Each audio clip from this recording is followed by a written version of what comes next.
So today, the prehistoric super predator, aka the Titanoboa, is going to go against the largest snake we currently have. So, let's go.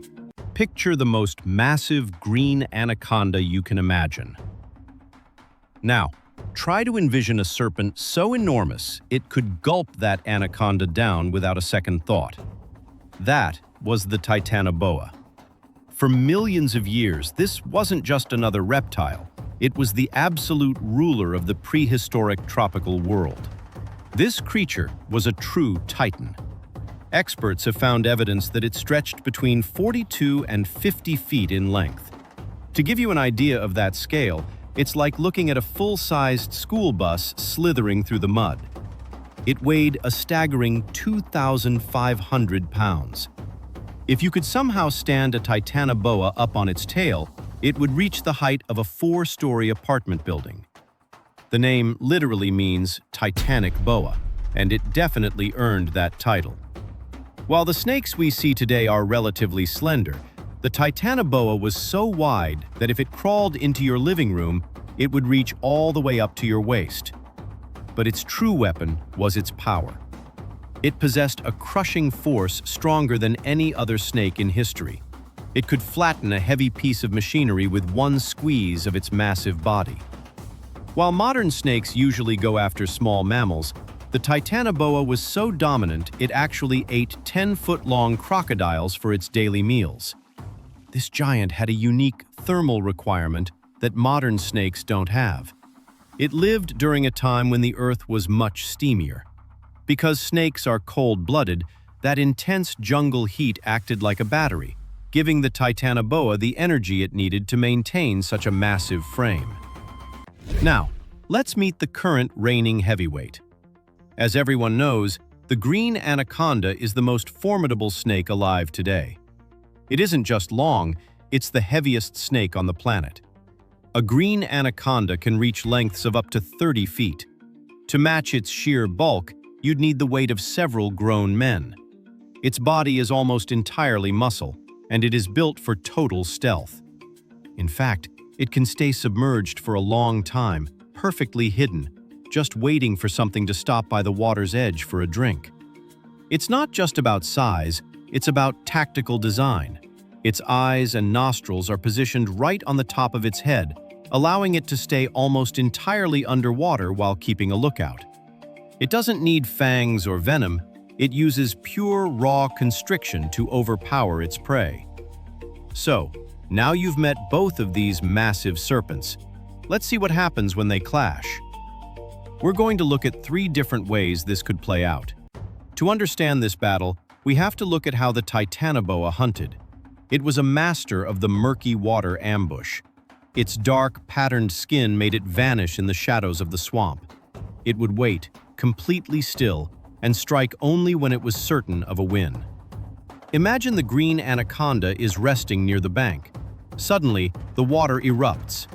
The Titanoboa strikes with incredible speed. It slams into the anaconda with the momentum of a falling tree.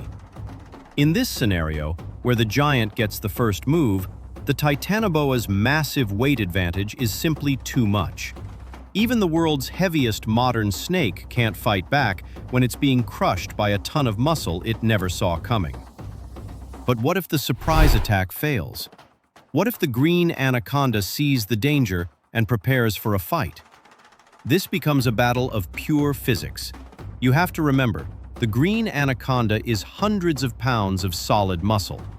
If a Titanoboa tries to engage an anaconda that is coiled and ready, it's a high-stakes wrestling match. One direct constriction from the Titanoboa exerts the pressure of a massive hydraulic press. For any smaller creature, that's game over instantly. In a test of physical strength, the Green Anaconda is completely outclassed by a predator that is 5 times its size. After a few bone-breaking seconds, the anaconda would likely realize this is a fight it cannot win and try to disappear into the vegetation. Sometimes, being the biggest really is the only advantage you need. However, in the natural world, the environment is the ultimate judge. This is the race for survival. Millions of years ago, the planet's temperature began to drop. To keep its massive engine running, the Titanoboa needed that extreme tropical heat. As the world cooled, the giant's size turned into its biggest weakness. It simply couldn't get enough warmth or food to keep going. This is where the Green Anaconda takes the win without even fighting. Anacondas are smaller and far more efficient. While the Titanoboa struggled as the jungles changed, the ancestors of the Green Anaconda thrived by being more adaptable. They found a way to survive in conditions where the giant simply couldn't exist. The Titanoboa didn't vanish because it lost a duel. It vanished because it lost the race against a changing world. So, who gets the crown? In a one-on-one brawl, the Titanoboa wins through sheer, overwhelming force. But in the grand scheme of history, the Green Anaconda is the true winner. It outlasted the giant. The Titanoboa was the stronger fighter, but the Anaconda is the ultimate survivor. Just remember, friend, these ideas are based on the fossils and data we have right now. In the wild, conditions can change everything, and nature is always full of surprises.